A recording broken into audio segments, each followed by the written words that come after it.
كشفت الفنانة نادية مصطفى المتحدثة الرسمية لنقابة المهن التمثيلية ما يدور حول أزمة الفنانة روبي بسبب حفلها الأخير في الساحل الشمالي والذي تضمن إيحاءات.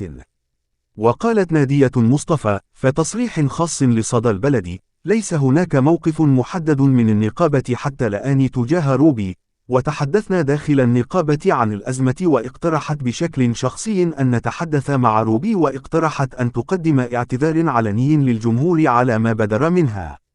وأضافت نادية مصطفى: بالفعل تحدثت مع مدير أعمال الفنانة روبي والذي برر لا أن ما قامت به في الحفل غير مقصود، وكان ردي دال عليها أن تقدم اعتذارا لجمهورها، وحاليا الكرة في ملعب روبي، فحالة خروجها باعتذار رسمى تنتهي الأزمة تماما.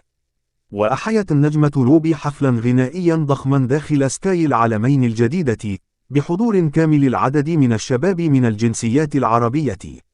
حضرت روبي مرتدية فستانا أحمرا قصير بصحبة مدير أعمالها إسلام صيام، وكان في استقبالهما ميمي المنشاوي وسامح سعيد منظما حفل سكاي، وكان ضمن الحضور المطرب والملحن مصطفى محفوظ والإعلامية والمخرجة اللبنانية نتالي مقبل وعدد من أبناء المشاهير.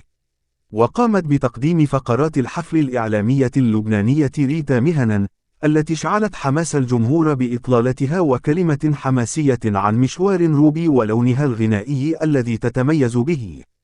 وأشعلت روبي الحفل بعدد من أغانيها الاستعراضية الشهيرة، منها قلبي بلاستيك، واو، ليه بداري كده، 3 ساعات متواصلة، حتى ناقصة، وغيرها من الأغاني قدمتها تلبية لرغبات الجمهور الذي تفاعل معها حتى الساعات الأولى من صباح اليوم السبت. وفي ختام فقرتها وجهت الشكر للجمهور ومنظم الحفل ميمي المنشاوي وكل من ساهم في خروجه بشكل مميز.